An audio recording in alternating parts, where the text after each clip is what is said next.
Η ποίηση είναι μια τέχνη που δεν έχει πάντα την ίδια απήχηση μεταξύ των εκδοτών και του κοινού. Υπάρχουν πολλοί ποιητές που δεν έχουν τη δυνατότητα να δημοσιεύσουν έργα τους σε εκδοτικούς οίκους. Ωστόσο, υπάρχουν κάποια περιοδικά που αποτελούν λίκνο της ποίησης και ασχολούνται με τη διάδοση του πολιτισμού, όπως το πρώτο online διαδραστικό λογοτεχνικό περιοδικό Storywiz, που στόχο έχει την ανάδειξη του λογοτεχνικού έργου των συγγραφέων και των ποιητών στο ευρύτερο κοινό. Υπάρχουν όμως και κάποιοι άνθρωποι που ενθαρρύνουν τους ποιητές και την ποίηση, διευκολύνοντάς τους να αναδειχθούν και να εκφραστούν. Διοργανώνουν ποιητικές εκδηλώσεις και συναντήσεις για να συνδέσουν τους ποιητές με το κοινό και να δημιουργήσουν μια κοινότητα που αναγνωρίζει και απολαμβάνει την ποίηση, καθώς και να γεφυρώσουν όλους τους ποιητές του κόσμου κάτω από την ομπρέλα της λογοτεχνικής δημιουργίας που ονομάζεται ποίηση.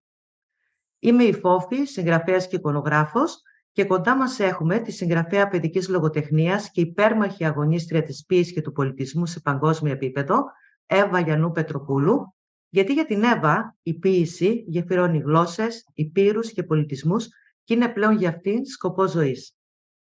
Καλησπέρα, Εύα. Καλησπέρα, Παραμυθένια.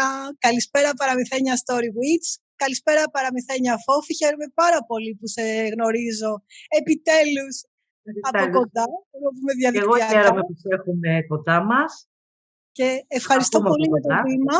Θερμά συγχαρητήρια στο Storywiz για όλη την υπέροχη δουλειά που κάνετε. Είσαστε υπέροχοι, είναι ένα αξιόλογο, όχι μόνο εργαλείο, αλλά και μια μέθοδος επικοινωνίας, πλέον γέφυρα θα την πω, όχι μόνο για τους Έλληνες, αλλά και για τους ξένους ποιητές και παραμυθάδες και λογοτέχνες και ελπίζω και για άλλα πράγματα. Εύχομαι να πάτε πολύ ψηλά. Ευχαριστούμε και εμείς για την πολύτιμη βοήθειά σου. Αγαπάς το περιοδικό, το στηρίζεις. Ευχαριστούμε πάρα πολύ. Καταρχήν ήταν το δώρο το χριστουγεννιάτικο. Νομίζω εκεί συναντηθήκαμε διαδικτυακά. Όταν το είδα είπα, όπα, εδώ υπάρχει κάτι πάρα πολύ σημαντικό. Και επειδή είμαι ένας άνθρωπος αυθόρμητος, δεν σκέφτομαι, είμαι πολύ παιδί, ξέρεις, κάνω κινήσεις, πράξεις που μερικοί δεν τις κάνουν ή ντρέπονται ή φοβούνται. Εγώ δεν φοβάμαι. Πράττω και κυρίως στέλνω ένα μήνυμα στην πηγή. Έτσι λοιπόν έγινε αυτό το email που έστειλα τότε τα Χριστούγεννα και είπα μήπως ενδιαφέρεστε για ξένους ποιητές ή παραμύθια, θα μπορούσα να στείλω το παραμύθι μου και έτσι πάρα πολύ όμορφα ξεκινήσαμε και σας ευχαριστώ πάρα πολύ για την φιλοξενία και για τη δημοσίευση και για τα υπέροχα περιοδικά, τα special edition που έχουν γίνει. Οφείλω να πω ότι οι ξένοι ποιητές, λογοτέχνες είναι πάρα πολύ ευχαριστημένοι, ενθουσιασμένοι, γιατί για μένα τουλάχιστον αυτό έχει ξεπεράσει αυτό που λέμε το δώρο, όταν το δωρίζεις, λες ευχαριστώ, αλλά έχει ξεπεράσει το δώρο. Την αξία είναι πολύ μεγάλο το να το γράφεις και να το ακούς. Δηλαδή, εσείς κάνετε και το σπικάζ νομίζω στα πείματα. Είναι φοβερή δουλειά. Θερμά συγχαρητήρια και ευχαριστώ, είμαι ευγνώμων. Και εμείς το ίδιο, Εύα μου, και εύχομαι να τα λέμε και μετά από πολλά χρόνια, να συζητάμε για τη συνεργασία μας και για το περιοδικό και για όσα προκύπτουν. Μακάρι. Πολύ χαίρομαι. Λοιπόν, Εύα μου, θέλουμε να σε γνωρίσει ο κόσμος, πρώτα βέβαια ως άνθρωπο, και στη συνέχεια θα ξεδιπλώσουμε το πλούσιο συγγραφικό σου έργο και την τεράστια προσφορά στον κόσμο της ποίησης ως γεφυροποιήτρια. Ξεκινάμε λοιπόν να μας πεις ποια είναι η Εύα. Η Εύα. Ξέρεις, δεν είναι εύκολο να μιλάς για τον εαυτό σου. Εγώ έγραφα από πολύ μικρή. Έγραφα, πιστεύω πως όλοι, ποίηματα. Κάθε φορά που η μαμά γιόρταζε, κάθε φορά που είχαμε Χριστούγεννα, κάθε φορά που είχαμε Πάσχα, της έδινα κάτι και έδινα και ένα μικρό ποιηματάκι, μια πολύ μικρή ιστορία. Ζωγράφιζα κιόλας, αλλά ξέρεις αυτό που λένε ότι μην μπει στο παιδί το μη.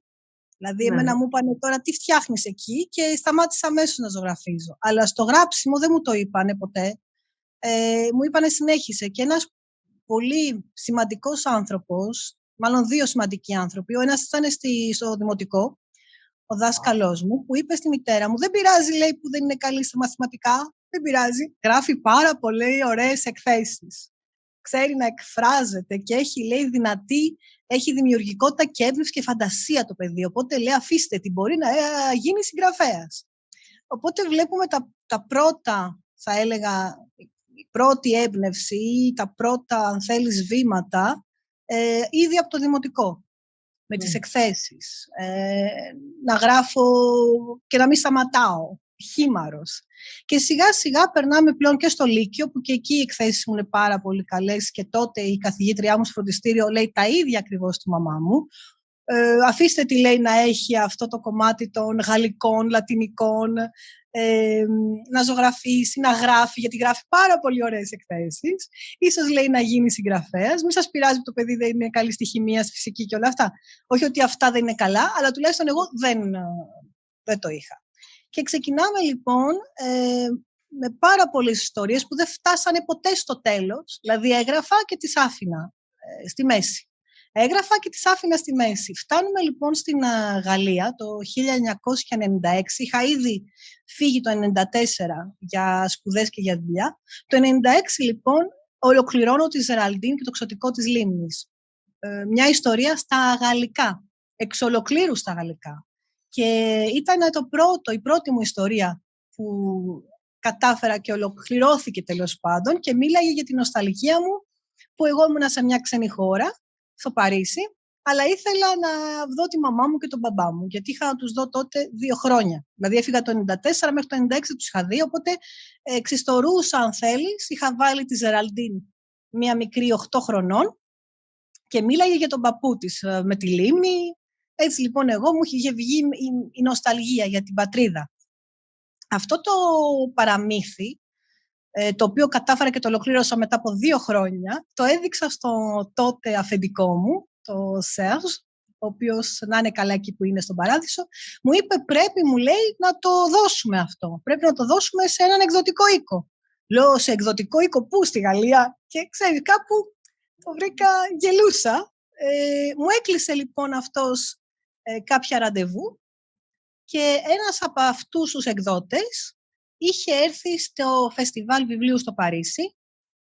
Κλείσαμε ένα ραντεβού και έτσι λοιπόν γεννιέται, φαντάσου, μετά από αρκετά χρόνια κράτησαν το πρώτο χειρόγραφο. Μου είπαν ότι μας αρέσει, αλλά πρέπει να αποφασίσουμε όσον αφορά την εικονογράφηση, γιατί στη Γαλλία και σε άλλες χώρες δεν είναι υποχρεωτική η εικονογράφηση. Οπότε συζητούσαμε. Δηλαδή, εγώ για να φτάσω στην τελική Ζεραλντίν που βγήκε επίσημα το 2006 από τον εκδοτικό Αμαλτέ, συζητήσαμε περίπου 5 φορές σε αυτά τα χρόνια. Δηλαδή, φαντάσου από το 1996 στο 2006. Έχουμε χρόνια.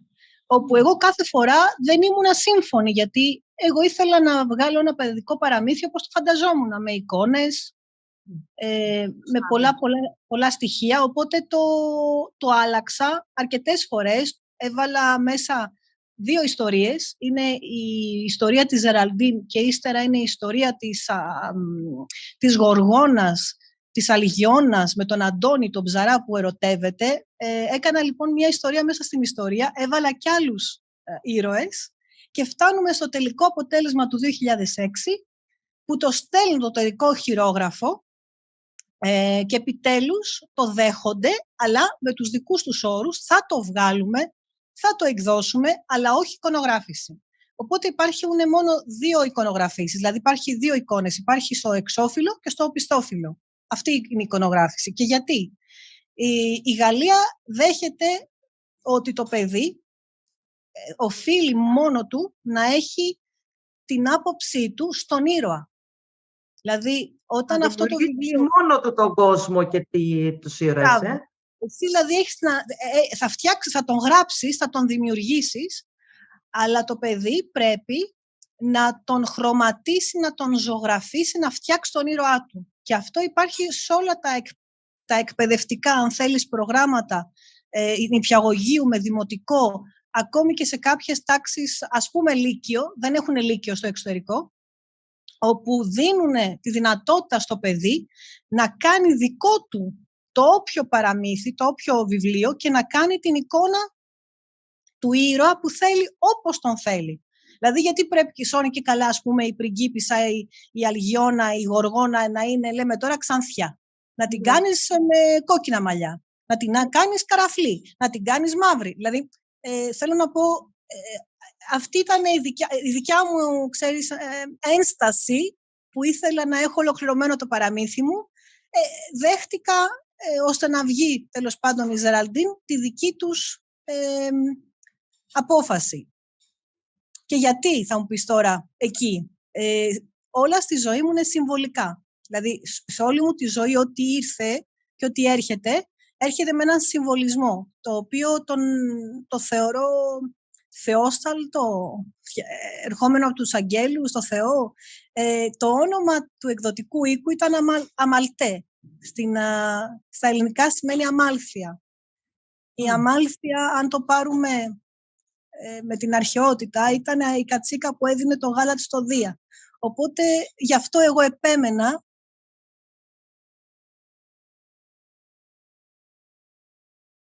Λοιπόν, όπως έλεγα, όλα για μένα είναι συμβολικά στη ζωή μου. Όσον αφορά το παραμύθι, το βιβλίο, όποιος έρχεται, ή η ιστορία ή ο ήρωας, έχει να κάνει με τους συμβολισμούς. Και πολλοί με ρωτάνε γιατί περίμενες περίπου αυτά τα 10 χρόνια περίπου. Και γιατί με αυτούς. Γιατί ήθελα το συγκεκριμένο εκδοτικό οίκο, ο οποίος είχε δουλέψει ήδη στη Ζεραλντίν, λεγότανε Αμαλτέ, και η αμάλθεια είναι, από ό,τι μου έχουν πει, ότι είναι αυτή η κατσίκα που έδινε το γάλα της στο Δία. Και όλα έχουν ένα συμβολικό, θα έλεγα, δεν ξέρω αν μπορούμε να το πούμε θεόσταλτο ή ναι, δεν ξέρω πώς να πω αυτή τη λέξη, αλλά στη ζωή μου, από τότε που ξεκίνησε η Ζεραλντίν, δηλαδή από τότε που την ολοκλήρωσα, από τότε που την πήρε αυτός ο εκδοτικός, που τη βάλαμε στο FNAC, το FNAC.com είναι ένας από τους μεγαλύτερους διανομής σε παγκόσμιο επίπεδο, αλλά και στη Γαλλία, που όλα τα βιβλιοπωλεία παίρνουν από εκεί τα βιβλία τους, και την έχει ακόμη, φαντάσου. Το FNAC.com έχει ακόμη τη Ζεραλντίν και το ξωτικό της λίμνης. Με τη δική τους την απόφαση, είπαμε λοιπόν, δεν θα βάλουμε πολλές ζωγραφιές, θα είναι μόνο στο οπισθόφυλλο και στο εξώφυλλο. Όπως είπα, στο εξωτερικό δεν θέλουν να πιέζεις ή να δίνεις τη δική σου, αν θέλεις, απόφαση ή γνώμη όσον αφορά τον ήρωα. Δηλαδή, μπορείς να γράψεις τον ήρωά σου, μπορείς να τον δημιουργήσεις, αλλά όσον αφορά το κομμάτι της εικονογράφησης, επειδή θεωρείται τέχνη, ξεχωριστή τέχνη, θέλουν να βάλουν τα παιδιά να δουλέψουν πάνω στο κείμενο ή πάνω στη δημιουργία ενός ήρωα. Οπότε, βγήκε λοιπόν με το καλό η Ζεραλντίν. Στο ενδιάμεσο γράφω την κόρη της Ελλήνης, όπου υπάρχει μεγάλη αλλαγή στη ζωή μου. Από την Γαλλία έρχομαι στην Ελλάδα και η κόρη της Ελλήνης βγαίνει το 2009, όπου μιλάμε για αυτή τη μεταμόρφωση. Είναι η πριγκίπισσα Ξακουστή και στο βιβλίο μέσα λέγεται η κόρη της Ελλήνης. Είναι και αυτή μια ιστορία αγάπης, αλληλεγγύης, κατανόησης. Βασικά όλες μου οι ιστορίες, ό,τι γράφω για τα παιδιά, έχει να κάνει με την αγάπη, την κατανόηση, το σεβασμό στη φύση, στους μεγάλους ανθρώπους, ηλικιωμένους θα έλεγα, αλλά και σε οτιδήποτε μας περιβάλλει. Αυτό είναι δέντρο, στοιχειό, θάλασσα, νεράιδες.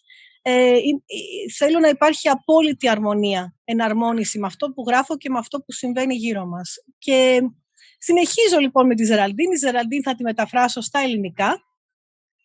Και αυτή λοιπόν η Ζεραλντίν από το 2011 μέχρι το 2013 θα γίνει και θεατρική παράσταση, εγκεκριμένη από το Υπουργείο Παιδείας. Θα την παίξουμε και στα σχολεία, θα την παίξουμε και στο Βρυσάκι και θα την παίξουμε σε ένα πολύ ωραίο χώρο, το Ηλιότεχνο, σε σκηνοθεσία Θοδωρή Βουρνά. Έχω να πω ότι τότε ο Θοδωρής Βουρνάς δεν τον γνωρίζανε, ούτε έκανε παιδικό παραμύθι. Και κάναμε ένα φοβερό team με τον Μανώλη το Ζερβάκη και την Ελεάνα Φινοκαλιώτη και τον Μάριο τον Μπούση. Και από εκεί λοιπόν, από τη δικιά μου τη Ζεραλντίν και το ξωτικό της λίμνης, αυτά τα παιδιά πέταξαν με αποτέλεσμα να έχουμε μια Ελεάνα Φινοκαλιώτη αυτή τη στιγμή και να παίζει στο Broadway. Είναι μια πάρα πολύ μεγάλη καταξιωμένη ηθοποιός στη Νέα Υόρκη. Ο Μανώλης ο Ζερβάκης έχει γίνει ένας πολύ καλός συγγραφέας και coachman. Ο Θοδωρής Βουρνάς δεν το συζητώ. Είναι ένας φοβερός σκηνοθέτης, όπου οι ταινίες του παίζουν σε Αγγλία, Γερμανία, πηγαίνει σε όλα τα φεστιβάλ. Και η αγαπημένη Ζεραλντίν, αν θέλεις, έχει φτάσει σε ένα επίπεδο που κάνουμε μια πολύ μεγάλη παρουσίαση και την αναφιερώνουμε στους ηλικιωμένους. Αν ξέρεις, τότε χανόντουσαν πάρα πολύ ηλικιωμένοι την περίοδο του 12 με 13 και βοηθάμε μια οργάνωση, νομίζω, που έκανε τα κουμπιά, τα κόκκινα κουμπιά, όπου αυτά τα κουμπιά τα φοράει απάνω του ο ηλικιωμένος, πατάει αν έχει χαθεί, το πατάει και τον βρίσκουν. Θα βρίσκω το στίγμα του που είναι, ναι. Τώρα, συγγνώμη, μου διαφεύγει το όνομα, αλλά θέλω να σου πω οτιδήποτε έκανα σαν παρουσίαση με τα βιβλία μου, πάντα είχαν ως στόχο να βοηθήσουν, να ευαισθητοποιήσουν και να φέρουν μία αλλαγή. Μία αλλαγή στο γίγνεσθε, σε αυτό που υπάρχει γύρω μας. Οπότε, το ίδιο έγινε μετά και με τον ήρωα. Ο ήρωας με τα φτερωτά σανδάλια, που έχουμε την ιστορία του bullying. Το ίδιο έγινε μετά με τον Νογκασίκα Σαν. Το ίδιο έγινε μετά με τον... έχω γράψει πάρα πολλά, οπότε οι ήρωές μου είναι ήρωες που πετάνε, που δημιουργούν και άλλους ήρωες. Φαντάσου, η ιστορία του Νογκασίκα Σαν, του Σαμουράι, δημιουργήθηκε μέσα από ένα άλλο παραμύθι που ακόμη δεν έχει τελειώσει. Γιατί ακόμη το γράφω σε συνέχειες. Δηλαδή, ξεκίνησα μια ιστορία με έναν ελέφαντα και με μια μαϊμού, όπου βρισκόντουσαν σε μια ζούγκλα και πεινάγανε και δεν είχαν να φάνε και λένε θα πάμε, λέει, στη Νέα Υόρκη, θα πάρουμε ένα πλοίο να φύγουμε γιατί πρέπει να ταΐσουμε τις οικογένειάς μας. Και πηγαίνουν και φτάνουν στην Ιαπωνία. Και εκεί βλέπω το σαμουράι και σταματάω το παραμύθι με την μαϊμού και τον ελέφαντα και ξεκινάω το σαμουράι. Δηλαδή υπάρχουν παραμύθια που δεν τα έχω τελειώσει ακόμη. Είναι σε συνέχειες, όπως υπάρχουν και ποίηματα που μπαίνουν ξαφνικά. Υπάρχει ένα ποίημα που ξαφνικά μπαίνει και ασχολούμαι πιο πολύ με την ποίηση. Αυτό λοιπόν με την ποίηση ξεκίνησε το 2015, όπου έγραψα «Έρχεται ο έρωτας», έτσι την ονόμασα την πρώτη ποιητική ανθολογία, γιατί ξέρεις, όταν νομίζουμε ότι έχουμε βρει τον έναν και μοναδικό, οπότε χάνουμε τη γη κατά τα πόδια και ο έρωτας είναι τυφλός. Τέλος πάντων, δεν μου έκατσε ο έρωτας, αλλά μου έμεινε μια πάρα πολύ ωραία ποιητική ανθολογία, συλλογή, και από εκεί λοιπόν ξεκινάει το παραμύθι σε συνδυασμό με το ποίημα και παραμύθι. Το 2015 λοιπόν αρχίζω και γράφω... δεν είναι αργά, Εντάξει. Να κάτσε οτιδήποτε. Κρατάω λίγο τις αποστάσεις μου εγώ από αυτό και γράφω ποίηση πλέον. Δηλαδή, η ζωή είναι μία. Καλύτερα, λέω, να γράφω ποίηση παρά να ερωτευτώ. Εντάξει, δεν ήμουνα τυχερή σε αυτό το κομμάτι, οπότε γράφω ποίηση. Είμαι πιο τυχερή με την ποίηση. Η ποίηση μου ανοίγει πιο πολλούς δρόμους από ότι το άλλο κομμάτι. Ξέρεις, είναι λίγο μια τόσο ωραία κοπέλα, τόσο ανοιχτός άνθρωπος, τόσο καλοσυνάτος, με ωραία άβρα. Δεν έχει να κάνει με αυτό, έχει να κάνει με το... Εγώ δεν φοβάμαι. Δεν φοβάμαι αυτό που λέμε πρέπει να βάλεις όρια ή πρέπει να έχεις μια στρατηγική. Γιατί αυτό βλέπω στις σχέσεις, ότι όλες οι σχέσεις είναι με στρατηγική. Εγώ δεν έμαθα στρατηγική. Είμαι πάρα πολύ αληθινή και πολύ δοτική και πολύ καλή. Οπότε δεν ξέρω αν αυτό είναι καλό μεταξύ εισαγωγικών. Οι άνθρωποι το θεωρούν λίγο, ξέρεις που λένε ο καλός καλό δεν βρίσκει ή ο καλός είναι και χαζός. Έχουν κάποιες αντιλήψεις. Απλά δεν έχει συναντήσει τον κατάλληλο άνθρωπο, γιατί υπάρχουν τέτοιοι άνθρωποι που εκτιμούν αυτά τα πράγματα και όχι στρατηγικές. Δεν ξέρω, μερικές φορές λέω ότι δεν συναντηθήκατε. ο δικός μου άνθρωπος θα έχει πάει, λέω, στο Ιράν θα έχει πιάσει τίποτα καμπουλέζους, αμπτουλέζους, δεν ξέρω εγώ τι, ένα Ταλιμπάν. Θα τον έχουν βάλει ως σε καμιά φυλακή με τίποτα τερμίτες. Ξέρεις, τίποτα τέτοιο, λόγω της συγγραφικής κατάστασης. Εντάξει, γι' αυτό λέω καλύτερα γράψε ποίηση. Ας πούμε, το τελευταίο ποίημα που έγραψα ήταν ότι με ρωτούν όλοι για τις σχέσεις. Ρωτάω και εγώ, λοιπόν, κάνω και εγώ κάποιες ερωτήσεις για να ανακαλύψω τι είναι αυτό με τις σχέσεις, τι συμβαίνει με τις σχέσεις. Και βλέπω ότι κανείς από τους δύο δεν μου λέει την αλήθεια, οπότε συνεχίζω να γράφω ποίηση. Αυτό ήταν το τελευταίο μου στιχάκι. Ήταν πολύ πρόσφατο. Πολύ αληθινό και πολύ για αυτό που γράφεις. Οπότε, ξέρεις, αν δεν βρω την αλήθεια, εγώ τα κομμάτια μου τα έχω, όπως κάνουν οι Ιαπωνέζοι. Όταν σπάνε κομμάτια, οι Ιαπωνέζοι βάζουν χρυσό και τα κολλάνε με χρυσό. Οπότε το κομμάτι, το κολλημένο με χρυσό, θα είναι πολύ καλύτερο. Λοιπόν, εγώ αυτό έχω κάνει. Τα κομμάτια μου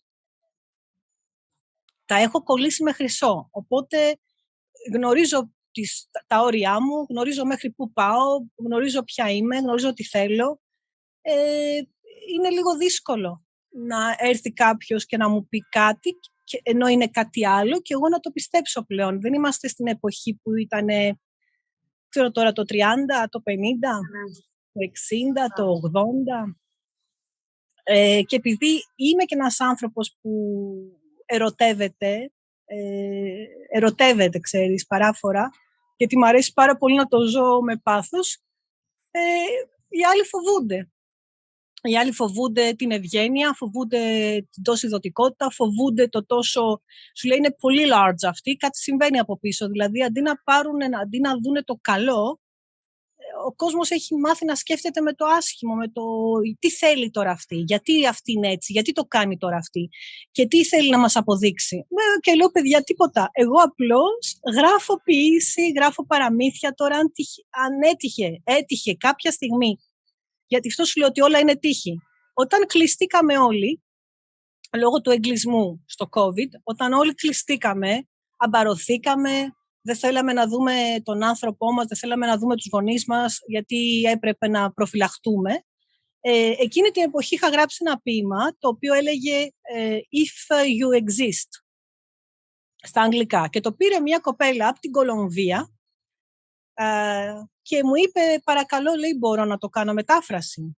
Λέω, με τα χαράς. Ήτανε Μάρτιος, μια εβδομάδα μετά που έγινε ο εγκλισμός. Το παίρνει λοιπόν αυτή η κοπέλα το If You Exist και το κάνει νούμερο 1 σε όλες τις ισπανόφωνες χώρες. Μιλάμε τώρα Μεξικό, Κολομβία, Βολιβία, Περού, Αργεντινή και μου στέλνει μήνυμα και μου λέει θέλουμε και άλλα ποίηματα. Συνέχιζα εγώ και έγραφα και συνέχιζε αυτή και μετέφραζε. Όλο αυτό μου έφερε μια μεγάλη προσωπικότητα στη ζωή μου, η οποία είναι η Ζανέτ Ερούκα Τιμπούρκιο, η πρόεδρος λοιπόν του Mille Mentes International Association for Mexico, ένας μεγάλος οργανισμός πολιτιστικός, δημοσιογραφικός και πολλά άλλα πράγματα που κάνουν αυτοί οι άνθρωποι, μαζί με ένα πανεπιστήμιο από πίσω, το Educa, μαζί με ένα δορυφορικό κανάλι, το Channel 11, Cadena 11 δορυφορικό κανάλι στο Μεξικό και άλλα. Και αυτοί οι άνθρωποι λοιπόν, βλέποντας, αν θέλεις, αυτή τη δοτικότητα, αυτό το πάθος, αυτή την ενέργεια, τη ζωτική ενέργεια, η οποία ζωτική ενέργεια για κάποιους λένε ότι πρέπει να κάνεις ρέικι, πρέπει να κάνεις το ταϊτσί, πρέπει να κάνεις και εγώ δεν ξέρω. Εγώ την έχω από το Άγιο Πνεύμα. Αυτή η ζωτική ενέργεια λοιπόν που όλοι λέμε γιατί ζούμε, είναι από μέσα μας, είναι αυτό που μας κάνει και ζούμε, είναι το 5ο μαγικό στοιχείο και το έχουμε όλοι από μία μικρή δύναμη που μπορεί να είναι, δεν ξέρουμε ποιος, αλλά εγώ πιστεύω ότι είναι το Άγιο Πνεύμα, είναι ο Θεός, αυτή είναι η δύναμή μου. Και έρχεται λοιπόν και μου λέει, θέλετε κυρία Πετροπούλου Λιανού να γίνετε εκπρόσωπός μας στην Ελλάδα. Και από το 2000 λοιπόν, πριν 3 χρόνια δηλαδή, νομίζω το 2021 ξεκίνησε όλο αυτός ο εγκλισμός. Ναι. Είμαι λοιπόν υπεύθυνη, Το 20, ναι, 3 χρόνια, συγγνώμη. Είμαι λοιπόν υπεύθυνη εκπρόσωπος, πρόεδρος του Mille Mentes for Mexico Association International στην Ελλάδα. Και έτσι ξεκινάμε να κάνουμε μεγάλες... Τι βλέπω εδώ, μέλος της ΔΕΛ, Άλια Μουτ, λέει, President of Chris, Editor-in-Chief, USA, ολόκληρο καταβατό, 45 εκπομπές. Τι είναι όλα αυτά? Η ΔΕΛ προϋπήρχε γιατί η ΔΕΛ είναι η Διεθνής Ένωση Ελλήνων Λογοτεχνών με πρόεδρο την κυρία Μπατάλια, έναν άνθρωπο αξιόλογο, μια συγγραφέα, μια γυναίκα με πάθος που λατρεύω, σέβομαι, αγαπώ, που δουλεύει πάρα πολύ, όπως και εγώ. Οπότε η πρώτη γέφυρα που έκανα με τη συγκεκριμένη εταιρεία πολιτισμού ήταν όταν έφερα τον κύριο Αμπτάλα Γκασμί, ένα τινήσιο ποιητή πρόεδρο του Culture Salon στην Τινησία, τον έφερα στην Ελλάδα τον Αύγουστο και κάναμε την πρώτη παρουσίαση με ποιητική ανθολογία. Έχουμε κάνει και ένα βιβλίο Τινήσοι και Έλληνες ποιητές. Οπότε είχα ήδη, πριν με πάρει το Μεξικό, πριν με ανακαλύψει το Μεξικό, εγώ είχα ήδη ανακαλύψει την Τινησία. Είχα ήδη πάει στην Τινησία, Λοιπόν, κάτσε να σε διακόψω λίγο εδώ. Πάμε τώρα στο πολιτιστικό σου έργο, έρχομαι εδώ. Ναι. Πριν μας πεις, εξήγησέ μας αυτό τον όρο γεφυροποιήτρια. Εγώ ξέρω τι είναι, έτσι δεν είναι, αλλά και αυτοί που μας ακούνε. Και μετά θέλω να μου πεις τι περιλαμβάνει αυτός ο όρος και τη δράση σου την πολιτιστική, γιατί είπες ότι έκανα την πρώτη γέφυρα. Οπότε πριν μου πεις τις γέφυρες, να μου πεις τι εννοείς με τον όρο γεφυροποιήτρια, πώς προέκυψε και μετά τη διαδρομή σου. Στη ζωή μου ανακάλυψα ακόμη κάτι. Είμαι πολύ καλή matchmaker. Πέρα ότι ξέρω ποιος ταιριάζει σε ποιον, και αυτό δεν ισχύει για μένα δυστυχώς, είναι ένα ταλέντο που στο δίνει ο Θεός και είναι για τους άλλους ή για σένα. Ανακάλυψα λοιπόν πέρα ότι ξέρω ποιος ταιριάζει με ποιον, κουμπώνω επίσης ανθρώπους πάνω στον πολιτισμό. Δηλαδή, όταν άρχισα να μιλάω σε κάποια φόρουμ, γιατί πέρα με την Μαρία την Καστίγιο έκανε αυτή την πρώτη γέφυρα, θα έλεγα, με μένα, οπότε πήρε το ποίημα μου, το μετέφρασε και αρχίζει τώρα η Κολομβία, το Περού, το Μεξικό, η Αργεντινά με γνωρίζουν. Υπάρχουν κάποια φόρουμ όπου με έβαλε, μάλλον με συνέστησε να στέλνω την ποίησή μου, γιατί κάποιοι άνθρωποι εκείνη την εποχή το ρίξανε στα φάρμακα. Ξέρεις, δεν μπορώ, δεν είμαι καλά, στην κατάθλιψη. Κάποιοι άλλοι το ρίξανε στη βία. Δηλαδή χτυπούσανε non-stop. Κάποιοι το ρίξανε στο αλκοόλ. Γενικώς υπήρχε θέμα. Εγώ λοιπόν εγώ το έριξα στην ποίηση, στην πολλή ποίηση όμως. Οπότε όταν μου έκανες μια σύσταση, όταν με συστήνεις εσύ σε ένα φόρουμ ποίησης, εκεί υπάρχουν ποιητές από όλο τον κόσμο, όπου το μόνο που έχεις ως θέμα είναι η ποίηση. Το πώς γράφεις, το από πού είσαι. Εσύ κάνεις 20 στίχους, γράφεις με 20 στίχους, δηλαδή μιλάμε για την ποίηση και μπορείς να περάσεις 4-5 ώρες μιλώντας και απαγγέλλοντας ποίηση. Αυτά τα λεγόμενα event και φόρουμ μέσω του Zoom. Γι' αυτό εγώ το Zoom το λατρεύω και τους ποιητές γενικώς του φόρουμ τους λατρεύω. Οπότε εκεί λοιπόν στο φόρουμ αρχίζω και γνωρίζω ποιητές από όλο τον κόσμο. Από όλο τον κόσμο. Ένας από αυτούς, ο οποίος για μένα μου φαινόταν πιο κοντά, δηλαδή το Μεξικό, και η Αργεντινή μου ήταν μακριά. Αλλά αυτό που ήταν πιο κοντά ήταν στην Τινησία, ο κύριος Γκασμί. Γιατί αυτός μου εξήγησε στο φόρουμ μιλώντας ότι θέλετε να έρθετε στο φεστιβάλ μόλις θα σταματήσει ο COVID. Του λέω δεν ξέρω πότε θα σταματήσει αυτός ο COVID, αλλά πολύ ευχαρίστω να έρθω στο φεστιβάλ στην Τινησία, να απαγγείλω 3-4 ποίηματα, να μιλήσουμε για τον πολιτισμό και τι άλλο μπορεί να κάνει η Ελλάδα με την Τινησία. Και επειδή είμαι ένας άνθρωπος, θα λέγα, διορατικός και δημιουργικός, είμαι δημιουργική, δηλαδή δημιουργός. Και κάθε φορά έχω και μια ιδέα. Δεν σημαίνει ότι αυτή η ιδέα θα γίνει, αλλά εγώ τι λέω. Εκεί που είναι να την πω, τι λέω. Αυτός λοιπόν, όταν του είπα να δημιουργήσουμε με την Ελλάδα, κατάλαβε, το έπιασε το μικρό μήνυμα και βρέθηκα λοιπόν στην Τινησία στο φεστιβάλ, απήγγειλα τα ποίηματά μου, γνώρισα ακόμη άλλους ποιητές και αποφασίσαμε να κάνουμε ένα φεστιβάλ παρουσίαση στην Ελλάδα. Και τον έφερα. Πήγα λοιπόν στην Τινησία, έκανα ό,τι έπρεπε να κάνω και τον έφερα στην Ελλάδα. Κάναμε τον Αύγουστο, πριν 2 χρόνια, κάναμε την πρώτη παρουσίαση με ποιητική ανθολογία Ελλήνων και Αράβων, Τινήσιων. Την κάναμε στην αίθουσα Τρίτσι με την ΔΕΛ, τη Διεθνή Ένωση Ελλήνων Λογοτεχνών και Καλλιτεχνών, με πρόεδρο την κυρία Μπατάλια, γιατί ήμουνα μέλος. Και προχωρήσαμε στην αδελφοποίηση. Δεν μείναμε μόνο εκεί, κάναμε και την αδελφοποίηση. Οπότε κάθε χρόνο μπορούσαν κάποιοι Έλληνες να πηγαίνουν στην Τινησία ή να έρχονται κάποιοι Τινήσιοι να κάνουν στην Ελλάδα αυτό που λέμε εκδηλώσεις. Προχωράμε ακόμη σε ανθολογίες. Έχουμε κάνει τώρα 4 ανθολογίες. Έχει κάνει και αυτός ανθολογία, έχουμε κάνει και εμείς ανθολογίες. Οπότε προχωράμε. Είμαστε στην κατάσταση της αδελφοποίησης. Σε όλο αυτό συνεχίζει το Μεξικό. Με το Μεξικό, επειδή για μένα είναι πολύ μακριά, αυτό που κάνουμε είναι κάνουμε φεστιβάλ δορυφορικά στο Zoom, αλλά από το Zoom πηγαίνουν στο channel Cadena 11. Δηλαδή, όλοι οι ποιητές μας, φέτος κάναμε το 3ο φεστιβάλ, το Paper Fiber Festival. Έχουμε περίπου 140 με 150 χώρες, γύρω στους 200 και ποιητές. Το θέμα είναι η ειρήνη και τα ποίηματά τους είναι σε βίντεο επαγγελία και τα δείχνουμε στο δορυφορικό κανάλι Cadena 11, όπου υπάρχουν περίπου 54 εκατομμύρια τηλεθεατές. Γιατί ένα δορυφορικό κανάλι το δείχνει η πλατφόρμα Roku στην Αμερική και στη Λατινική Αμερική. Και μέσα από εκεί γνωρίσαμε ανθρώπους ενός άλλου οργανισμού, την UNACH, η οποία είναι η έδρα της στην Ινδία και έχουν ως στόχο, πέρα την ειρήνη, έχουν ως στόχο όντως την βοήθεια σε ανθρώπους, ας το πούμε τους φτωχούς ανθρώπους, την ενδυνάμωση στο σχολείο των γυναικών, των κοριτσιών, την εκπαίδευση, το περιβάλλον. Οπότε και σε αυτό είμαι και εκεί πρόεδρος.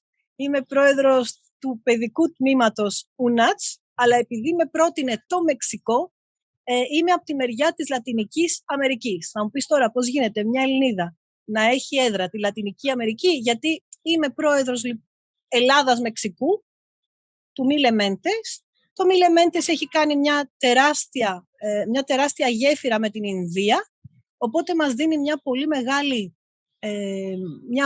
γκάμα, θα έλεγα, ανθρώπων, υπηρεσιών, οι οποίες όλες αυτές είναι εθελοντισμός.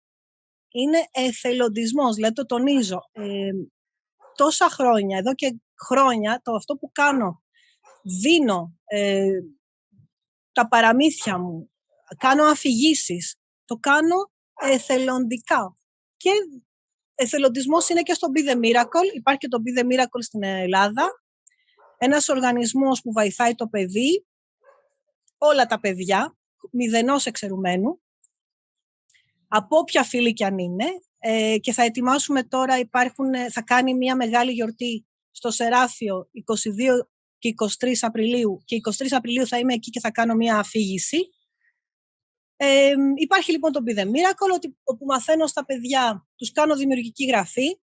Μέσω από τη δημιουργική γραφή, αυτά τα παιδιά, όπου προέρχονται από καταστάσεις πάρα πολύ δύσκολες, μαθαίνουν, αν θέλεις, την εμπιστοσύνη, μαθαίνουν ότι τους αγαπούν και μαθαίνουν να εκφράζονται. Γιατί μιλάμε ότι μερικά παιδιά δεν έχουν μάθει καν το συναίσθημα, δεν έχουν μάθει πώς να εκφράζονται, δεν έχουν μάθει πώς να αγαπούν. Οπότε κάνω κάποια σεμινάρια εκεί. Έχουμε επίσης στο Be The Miracle την δημιουργία δανειστικής βιβλιοθήκης, όπου συγκεντρώνω βιβλία και τα πηγαίνουμε στο Be The Miracle για να έχουν τα άλλα παιδάκια να μπορούν να διαβάζουν. Τα δίνουμε αφιλοκερδώς και εκεί, δανειστική βιβλιοθήκη. Εν τω μεταξύ έχω τη δημιουργία δανειστικής βιβλιοθήκης προς το Κέντρο Ελληνικού Πολιτισμού στη Ρωσία, όπου αυτό μπαίνει το 2013. Μέσω της κοινωνικής δικτύωσης, τα κοινωνικά media και όλα αυτά, μαθαίνω ότι υπάρχει μία διευθύντρια που ζητάει για τους 70 φοιτητές στη Ρωσία, ζητάει ελληνικά βιβλία στα ελληνικά, εγκυκλοπαίδειες, ιστορίες, οτιδήποτε, και κάνω εκεί ένα μεγάλο κάλεσμα, Οπότε μαζεύουμε περίπου 7 με 8 κούτες για να στείλουμε στη Ρωσία, στο Κέντρο Ελληνικού Πολιτισμού. Συνεχίζω ακόμη να είμαι μαζί τους. Κάνουμε δημιουργική γραφή κάθε Κυριακή. Παίρνω μέρος στις γιορτές τους. Πήρα μέρος στις 19 Μαρτίου στην γιορτή της ελληνικής γλώσσας. Κάνουμε πάρα πολλά πράγματα και με αυτούς. Πού είμαστε τώρα? Και μέσα σε αυτή την γέφυρα που έχω, τον πολιτισμό αν θέλεις, του διαδικτύου, γνωρίζω μια καταπληκτική ποιήτρια από την Σερβία, η οποία αυτή θαμπώνεται, θα έλεγα, μαγεύεται από το βιβλίο μου «Παραμυθοταξιδεύματα με τον Λευκάδιο Πάτρικ Χέρν». Εγώ είμαι ένας άνθρωπος που λατρεύω το Λευκάδιο Πάτρικ Χέρν, τον διαβάζω από τα 18 μου, ήταν ένας Έλληνο-Ιρλανδός. Η μαμά του ήταν καταγωγή από τα Κύθυρα, ο μπαμπάς του ήταν Ιρλανδός, γιατρός, στο στρατό, ήρθε, την πήρε, την έκλεψε, την πήγε στη Λευκάδα, παντρεύτηκαν και κάνανε το Λευκάδιο, γι' αυτό και το όνομα Λευκάδιος Πάτρικ Χέρν. Μετά την αφήνει, υπάρχει μια ιστορία με το Λευκάδιο τέλος πάντων και βρίσκεται το Λευκάδιο στην Αγγλία. Ο Λευκάδιος διαβάζει πάρα πολύ, μένει με τη θεία του, η ζωή του είναι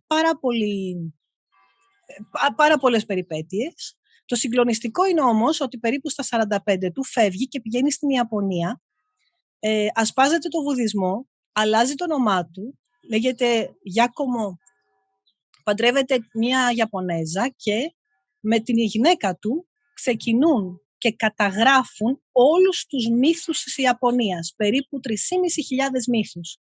Η Ιαπωνία, όπως και εμείς, έχει παραδόσεις, μύθους, μυθεύματα, τις οποίες όμως δεν τις είχε κανείς καταγράψει. Λεγόντουσαν από στόμα σε στόμα, από τον παππού στο παιδί.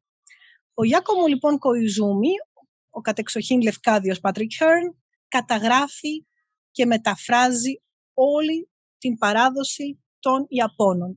Και γι' αυτό κιόλας οι Ιάπωνες τον ονόμασαν εθνικό συγγραφέα της Ιαπωνίας. Και υπάρχει το γραφείο του, το σπίτι του, ο τάφος στο Ματσούε στην Ιαπωνία. Αυτή λοιπόν θα μπώνεται από όλο αυτό, από τις ιστορίες του Λευκάδιου και μου κάνει ένα αφιέρωμα στα σέρβικα για το Λευκάδιο. Και οι άνθρωποι λοιπόν που το διαβάζουν αρχίζουν και αυτοί και γνωρίζουν την Εύα Πετροπούλου-Λιανού και το Λευκάδιο και το αποτέλεσμα ήταν να με κάνουν επίτιμο μέλος, χρυσό μέλος του οργανισμού Αλία Μούντι στη Σερβία. Έτσι έρχομαι στο Αλία Μούντι που είναι στη Σερβία. Από εκεί γνωρίζω πάρα πολλούς Σέρβους, φίλους, γιατί οι Σέρβοι για μένα θεωρούνται αδερφοί και συνεχίζουμε με τον κύριο Ζλάταν Ντεμίροβιτς, φτιάχνουμε ένα περιοδικό. Αυτός είναι πλέον στην Αμερική. Οπότε βλέπεις τώρα πώς γίνονται οι γέφυρες. Και αρχίζει μια ιδέα από αυτόν, μου λέει θέλω να κάνω ένα περιοδικό στην Αμερική, αλλά δεν έχω άνθρωπο να είναι με τόσο, αν θέλεις, με τόσο, πώς το πω τώρα, με τόσο εκτόπισμα, θα έλεγα, με τόσες γνωριμίες. Μου λέει θέλεις να είσαι εσύ να μου κάνεις την επικοινωνία.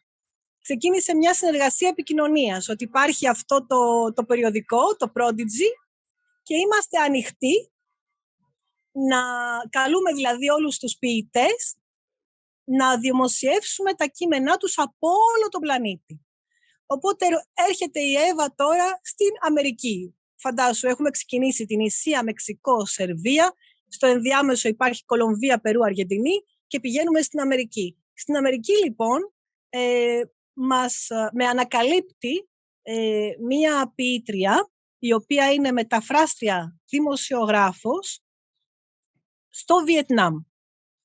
Και βλέποντας όλα αυτά τα υπέροχα πράγματα που σου λέει, που κάνει η Εύα, που δέχεται από όλο τον κόσμο σε ένα περιοδικό, γιατί φαινόταν το δικό μου όνομα της επικοινωνίας με όλο αυτό που βλέπεις, το τι κάνει η Εύα, μου λέει μπορούμε, λέει, από το Βιετνάμ να σου στείλουμε ποίηση. Και λέω φυσικά μπορείτε, γιατί εγώ έρχεται εκείνη τη στιγμή η Ελλάδα, ξεκινάω μια καινούρια συνεργασία στην Ελλάδα και μπορώ πλέον μπορώ πλέον να προτείνω ποιητές από το εξωτερικό.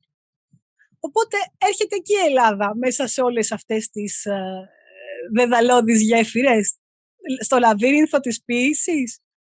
Και αυτό κάνω εδώ και 3-4 χρόνια πλέον τώρα.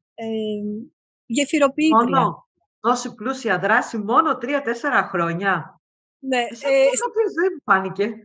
είναι από το 15 στην ουσία. Δηλαδή, άμα το ψάξεις, εγώ βρίσκομαι από το 19, όχι από το 9, από το 9 βρίσκομαι ενεργή.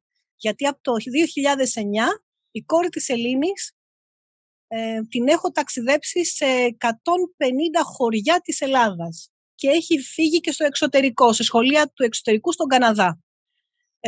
Οπότε με γνωρίζουν με αυτές τις δράσεις από το 2009. Είμαι ενεργή, εννοώ ότι κάνω παρουσιάσεις, κάνω παραστάσεις, έκανα αφηγηματική δράση, δεν σταματούσα. Έκανα και ένα θεατρικό, θα έλεγα, στις εκδόσεις Άγκυρα τότε, το πορτρέτο, με την Ελένη Κορακάκη, μια πάρα πολύ καλή σκηνοθέτης, και μιλάγαμε τότε για την αποξένωση του μετανάστη. Δηλαδή, όχι μόνο τη δικιά μας μοναξιά αποξένωση του Έλληνα, αλλά και του μετανάστη. Λέγεται το πορτρέτο, ήταν μια καταπληκτική ιστορία. Ελπίζω κάποια στιγμή να την βγάλω ξανά, γιατί την είχαν βγάλει αυτοί οι άνθρωποι, τέλος πάντων, που μας βοηθούσαν να κάνουμε θεατρική παράσταση ως δώρο. Μου είχαν βγάλει ένα μικρό, αν θέλεις, πρόγραμμα της παράστασης και μου είχαν βάλει μέσα και την ιστορία, έτσι, για να μου πούνε ένα ευχαριστώ. Δεν έχει βγει ποτέ επίσημα και υπάρχουν και ιστορίες μου που δεν τις έχω επίσημα σε βιβλία. Υπάρχουν, ο Νομκασίκα υπάρχει στα ελληνικά, υπάρχει στα ισπανικά, υπάρχει στα κινέζικα, υπάρχει σε e-book στα ισπανικά στην Amazon. Μετά συνεχίζω. Έρχεται η ώρα του Αγίου Βλασίου. Είναι ένα βιβλίο που το είχα τάμα στον εαυτό μου ότι θα γράψω την ιστορία του Αγίου Βλασίου και ήθελα να την κάνω δώρο και την έκανα δώρο στη Μονή Τρικάλων Κορινθίας στον Άγιο Βλάση. Οπότε αν θέλει κάποιος μπορεί να τη βρει εκεί. Είναι η ιστορία του Αγίου Βλασίου για παιδιά, όπου απίστευτες ώρες μελέτης για να μπορέσεις να γράψεις την ιστορία ενός Αγίου, πολύ σύγχρονου Αγίου. Και από μια απόφαση που ήθελα να την κάνω δωρεά στη Μονή. Όποιος θέλει μπορεί να τη βρει στη Μονή, βρίσκεται εκεί. Το έχω το βιβλίο, απλώς να σας το δείξω αν μπορώ. Ναι, δείξαμε αυτό, ναι. Είναι αυτό. Και πού βρίσκεται αυτή η Μονή, Εύα? Πού βρίσκεται? Η Μονή πού βρίσκεται? Είναι στα Τρίκαλα Κορινθίας. Τρίκαλα Κορινθίας. Με μια φοβερή εικονογράφηση. Πολύ φοβερή τη λέω εγώ γιατί είναι δύο παιδιά πολύ αγαπημένοι και φτιάξανε εικονογράφηση, ξέρεις, όπου προσέξανε πάρα πολύ να δείχνει τον Άγιο και μιλάμε συγκεκριμένα για ένα θαύμα που είχε γίνει τότε. Πάρα πολύ ωραία. Εξαιρετική. Το οποίο είναι αυτό το μοναστήρι. Το μοναστήρι είναι αυτό ακριβώς, όπως το βλέπεις. Μέσα στα δέντρα, στο δάσος. Πολύ ωραίο. Και πίσω από αυτό το βιβλίο υπάρχει ακόμη μια ιστορία, γιατί σου είπα δεν γράφω τίποτα τυχαία. Δεν ξέρω αν μπορείς να δεις. Ναι. Ο Άγιος μπορούσε να μιλάει με τα ζώα, με τα άγρια θηρία, όχι μόνο με τα ζώα. Με τα άγρια θηρία. Ήταν ένας καταπληκτικός Άγιος και είναι αυτό που λέμε τα θαύματα που κάνει είναι στην περιοχή του λαιμού. Έχει να κάνει με το λαιμό. Και εγώ επειδή πολύ μικρή είχα συνέχεια αμυγδαλίτιδες συνέχεια, πάντα τον είχα τον Άγιο προστάτη μου. Οπότε είχα υποσχεθεί κάποια στιγμή στη ζωή μου θα του αφιερώσω το βιβλίο και θα το κάνω τάμα στη Μονή. Γι' αυτό έτσι ξεκίνησα να το γράφω. Είναι πάρα πολύ όμορφο. Και είναι πολύ όμορφο το βιβλίο, γιατί είναι γραμμένο απλά. Εγώ γράφω πολύ απλά. Χρησιμοποιώ την γλώσσα απλά. Δεν έχω ούτε μηνύματα κρυφά, ούτε θέλω να εξηγήσω. Και αυτό που γράφω αυτό εννοώ. Είναι κατανοητό. Και έτσι μπορούν και άνθρωποι που δεν ξέρουν τα ελληνικά, γι' αυτό και όλα τα βιβλία μου είναι εγκεκριμένα από το Υπουργείο Παιδείας Κύπρου, για την βιβλιοθήκη δασκάλου και μαθητή. Και κάποιος που δεν ξέρει ελληνικά μπορεί να μάθει, μπορεί να τα διαβάσει, μπορεί να πάρει το χρόνο του και να μάθει. Μπορεί να μπει στο σχολείο, τα παιδιά μπορούν να μάθουν, να καταλάβουν, να εντοπίσουν, να δημιουργήσουν, να περάσουν αυτό που λέμε στο κομμάτι της φαντασίας, της εμπειρίας, αλλά και της μάθησης, της εκπαίδευσης. Και ερχόμαστε στο δεύτερο, θα έλεγα. Έχω αρκετά, αλλά έχω 2 αγαπημένα βιβλία. Σε αυτό το βιβλίο της καρδιάς μου που είναι η Νεροαιδαμαζόνα η Μυρτιά. Λοιπόν, πώς προκύπτει η Νεροαιδαμαζόνα η Μυρτιά. Η διευθύντρια στο Κέντρο Ελληνικού Πολιτισμού στη Ρωσία, η κυρία Γιαννίτση, της οποίας εγώ τις έχω κάνει αυτές τις κούτες με τα βιβλία δώρο. Έχουμε βρει και το πώς θα φύγουν επιτέλους, γιατί 7 κούτες βιβλία, δηλαδή άνω των 100 βιβλίων νομίζω, ήταν ένα πρόβλημα. Πώς θα τα στείλουμε αυτά. Τέλος πάντων, βρίσκουμε και το πώς και κρατάμε μία επαφή πολύ δυνατή, θα έλεγα μία φιλία πλέον, πολύ δυνατή φιλία, και μία μέρα μου στέλνει ένα email και μου λέει πώς θα σου φαινότανε να έκανες κάτι για την Μυρτώ. Δεν έχω ακόμη καταλάβει για ποια Μυρτώ μιλάμε. Απαντώ φυσικά στο email με μεγάλη μου χαρά ποια είναι η Μυρτώ. Μου εξηγεί την ιστορία, ότι πρόκειται για τη Μυρτώ της Πάρου και μου λέει τι γνωρίζω, γιατί γνωρίζω έναν από τους βασικούς ανθρώπους, γιατί η Μυρτώ γνωρίζετε όλη την ιστορία ότι έχει συμβεί αυτό που έχει συμβεί, αλλά το δράμα το από πίσω δεν το ξέρει κανείς. Υπάρχουν λοιπόν κάποιοι άνθρωποι οι οποίοι βοηθούν την οικογένεια και ένας από αυτούς τους ανθρώπους ήταν στην Καλαμάτα. Η κυρία Γιαννίτση, η διευθύντρια του Κέντρου Ελληνικού Πολιτισμού της Ρωσίας, είναι από την Καλαμάτα. Κάθε Πάσχα, Χριστούγεννα έρχεται στην Καλαμάτα. Οπότε έχει γνωρίσει και έχει δει τη Μυρτώ. Ερχόμαστε λοιπόν και της λέω: ωραία, είμαι μέσα, τι πρέπει να κάνω. Και μου εξηγεί ότι η Μυρτώ είναι εκεί, μπορούμε να κλείσουμε ένα ραντεβού, να πας να τη γνωρίσεις, να γνωρίσεις τη μαμά της και να μιλήσετε. Έτσι λοιπόν ερχόμαστε στο βιβλίο της Μυρτώς, το οποίο είναι αφιερωμένο στη Μυρτώ. Το έχω γράψει με τη Μυρτώ. Έχω πάει στο σπίτι της, έχουμε μιλήσει με τη μαμά της. Η μαμά της μου εξηγεί ότι η Μυρτώ μιλάει με τα βλέφαρα. Μπορεί να σου πει ναι ή όχι. Οπότε σε ένα απόγευμα έφτιαξα το βιβλίο. Δηλαδή τους ήρωες που ήθελε η Μυρτώ, όπως τους ήθελε. Και μετά έγινε μια ολόκληρη επεξεργασία ώστε να γίνει αυτό βιβλίο. Το δυστύχημα είναι ότι δεν έχουμε εκδότη. Δεν ήθελε κανείς να το αναλάβει για τους δικούς τους χύψη λόγους. Ευχαριστώ πάρα πολύ τη Βιβί Μαρκάτου που έχει φτιάξει την υπέροχη εικονογράφηση. Έχει στήσει όλο το βιβλίο και 5 άνθρωποι λοιπόν το βγάλαμε. Το βιβλίο το παραγγέλνει κάποιος στην μαμά της Μυρτώς, στο Facebook Μαρία Κοτρότσου, στα αγγλικά. Το έχω κάνει δωρεά για την οικογένεια της Μυρτώς, είναι δικό τους και εδώ και περίπου 2,5 χρόνια βοηθώ την οικογένεια με αυτόν τον τρόπο και αξίζει να το αγοράσει κάποιος γιατί μιλάει για μια Αμαζόνα που έχει μεγάλη δύναμη και λόγω της καλοσύνης, της γενεοδορίας και της αγάπης της θα φέρει την ειρήνη σε 3 κόσμους. Έχει μεγάλη σημασία αυτό το βιβλίο, πολλά νοήματα και το προτείνω.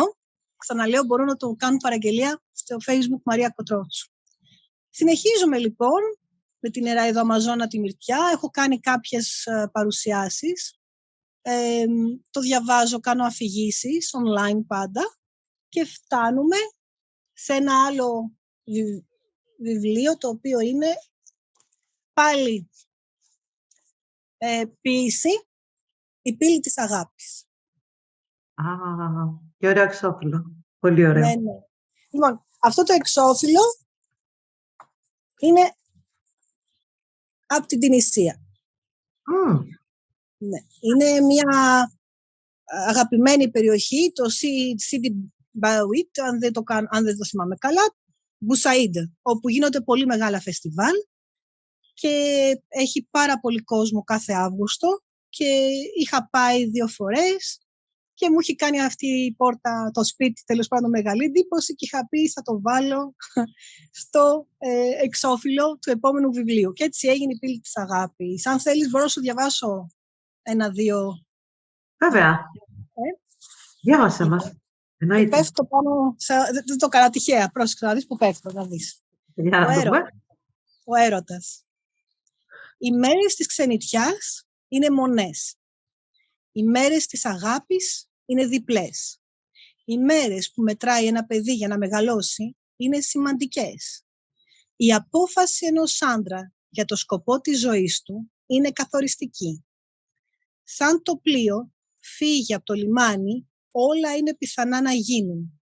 Ακόμα και το να μείνει ακυβέρνητο με θάλασσα σταθερή σαν το βλέμμα της Μέδουσας. Ο έρωτας δεν είναι μικρά ατίθασα παιδιά που παίζουν κρυφτό. Ο έρωτας είναι 2 βασικά πιόνια στη μεγάλη σκακέρα. Μετά, τα όνειρα. Τα όνειρα τα πλέκω με 2 μακριές βελόνες, εργόχειρα απαράμιλης ομορφιάς. Για το παρόν που έζησε, τα όνειρα τα κλώθω με το βελονάκι, μια καλή και μια ανάποδη. Τα κάνω πλεκτά με χρώματα και σχέδια ελπιδοφόρα. Για το μέλλον που έρχεται, τα όνειρα ελπίζω το αύριο να συναντήσουν με αγάπη και υπομονή. Θα δεις ότι δεν γράφω... Εξαιρετικό είναι. Ναι, αλλά δεν γράφω ούτε έμετρα, δεν γράφω ούτε στίχους συνηθισμένους. Γράφω πολύ ελεύθερα. Ίσως γι' αυτό μερικές φορές με έχουν κατηγορήσει κάποιοι ποιητές ότι δεν μπορώ να θεωρώ τον εαυτό μου ποιήτρια. Εγώ τον εαυτό μου το θεωρώ ποιήτρια γιατί το ποιώ είναι από το συνειρημένο ρήμα κάνω, δημιουργώ, το παίρνω από τα αρχαία, οπότε όλοι δημιουργούμε, κάνουμε και όλοι έχουμε δικαίωμα στη γραφή, στην ποίηση, στη δημιουργία. Γράφω γιατί η γραφή θεραπεύει, γιατί μας κάνει καλύτερους ανθρώπους, γιατί μας επιτρέπει να μιλάμε για το συναίσθημα όταν δεν μπορούμε να το δείξουμε. Και επειδή είμαι ένας επικοινωνιακός άνθρωπος και χρειάζομαι από τον άλλον ή τους άλλους να μου δείξουν, δηλαδή να μου μιλήσουν, να κάνουν κάτι, περιμένω το συναίσθημα. Εάν λοιπόν δεν μπορεί να το δείξει, περιμένω να το γράψει, γιατί εγώ το γράφω, το μοιράζομαι. Και δεύτερον, από τον τρόπο γραφής κάποιου, μπορείς να καταλάβεις πάρα πολύ για το ψυχικό του κόσμο, την προσωπικότητά του, τα όνειρά του, τα θέλω του, ακόμη και τα πιστεύω του. Και εάν οι ξένοι τους αρέσουν πάρα πολύ ο τρόπος που γράφω και μου το έχουν στείλει και μου το έχουν αποδείξει σε αυτά τα χρόνια που έχουμε αυτή τη συνεργασία, γιατί έχουν ανακαλύψει, μου είπαν οι ίδιοι, τη φιλοσοφία στην ποίηση.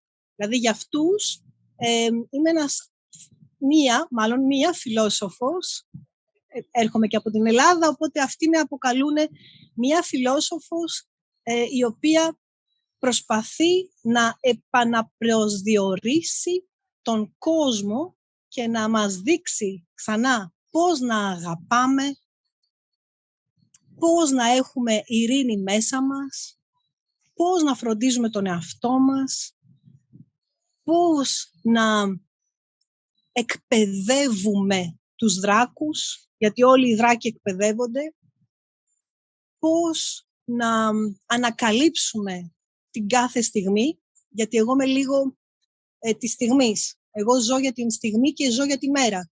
Δεν είμαι άνθρωπος που θα σκεφτώ τι θα γίνει μετά από 2 εβδομάδες ή αύριο. Είμαι της στιγμής. Και πρέπει να πιάνουμε τη στιγμή και να λέμε τώρα ζω, τώρα χαίρομαι, τώρα κλαίω, τώρα είμαι θλιμμένος, τώρα δεν μπορώ να σε δω, αλλά τώρα, ούτε πριν, ούτε μετά, γιατί το μετά είναι το πριν του τώρα. Κατάλαβες, είναι λίγο, ζούμε τώρα, αυτή τη στιγμή. Πολύ σωστό. Ναι, οπότε αυτό έχουν αγαπήσει. Και γι' αυτό κιόλας με έχουν, πλέον μιλάμε, έχω ξεπεράσει τις μεταφράσεις Ινδικά, Κίνα, Ιαπωνία, Κορεάτικα, καλά, Γαλλικά, Βελγικά, Ισπανικά, Σέρβικα. Είναι πάρα πολλές οι χώρες. Σε μια Ινδική διάλεκτο, τη Μαγιαλάμ, Μπεγκάλι, τη χώρα που μιλάει η Ινδία, Ούρντου, και η τελευταία μου ήταν σε μια εφημερίδα στο Βιετνάμ, όπου μου κάνανε μια συνέντευξη για το τι είναι η λογοτεχνία για μένα. Και περιμένω και πώς να μου στείλουν την εφημερίδα, να την έχω και στο χαρτί μου, την έχουν στείλει στη φωτογραφία. Οπότε, ναι, είναι πάρα πολλά. Ίσως για κάποιον να ζω πολλές ζωές που ίσως κάποιος άλλος θα τις χρειαζόταν. Εγώ ζω μια ζωή, αλλά σε πολλά επίπεδα. Γιατί έχω και τη δουλειά, είμαι σε μια ιδιωτική εταιρεία που δουλεύω 8 με 9 ώρες την ημέρα και όλο το κομμάτι της γραφής το αφιερώνω μετά τις 10 με 11 το βράδυ, που σημαίνει ότι γράφω αρκετά πρωινές ώρες, δηλαδή γύρω στις 2, 3, 4 τα ξημερώματα, που σημαίνει ότι ο ύπνος μου είναι ελάχιστος. Ναι, δηλαδή... Πώς τα καταφέρνεις με όλη αυτή τη δράση, να μας πεις το μυστικό? Μα αυτό σου λέω, ότι είναι η λεγόμενη ζωτική ενέργεια. Άλλοι τη λένε τάιτσι, άλλοι τη λένε δεν ξέρω εγώ τι. Εγώ τη λέω Άγιο Πνεύμα. Δηλαδή πιστεύω πάρα πολύ. Πιστεύω ότι έχω προστάτες εκεί πάνω, πέρα από τον μπαμπά μου, Θεός χωρέστον, που είναι στον Παράδεισο. Πιστεύω ότι υπάρχουν πολλοί άγγελοι εκεί πέρα που με προστατεύουν εκεί πάνω και μου ανοίγουν και δρόμους. Γιατί ναι, ξέχασα να πω το σημαντικό, ότι με έχουν μεταφράσει στα αραβικά, και όχι μόνο στα αραβικά όσον αφορά την Τινησία. Με έχουν μεταφράσει σε όλες τις διαλέκτους, τις αραβικές. Το τελευταίο μου ποίημα το μετέφρασαν για ένα περιοδικό που λέγεται The White, το λευκό. Η Τάγκριτ Μπουμέρι, η οποία είναι από το Λίβανο και ζει στη Βραζιλία, εκεί κι αν είναι μεγάλη γέφυρα, γιατί και αυτή έχει ένα μεγάλο εκτόπισμα Βραζιλία-Λίβανο, οπότε πλέον τώρα μου ζήτησε να της στείλω και παραμύθια, γιατί ξεκινάει νέες συνεργασίες με αραβικά περιοδικά που βρίσκονται σε Λίβανο, σε Ιράκ, σε Ιράν και Τουρκία. Όχι Τουρκία, δεν θυμάμαι τώρα, συγγνώμη, να μην πω με χαζομάρα. Αλλά έχω και την Τουρκία μέσα, όπου έχω μεταφράσει 2 ποίηματα στα τουρκικά, μου έχουν μεταφράσει και μου τα έχουν ζητήσει και σε ένα περιοδικό. Είναι μεγάλη επικοινωνία της ποίησης. Η οικογένεια της ποίησης για μένα είναι αυτό που λέω οικογένεια, και είναι μεγάλες οι γέφυρες που δημιουργώ και θα δημιουργήσω κι άλλες, γιατί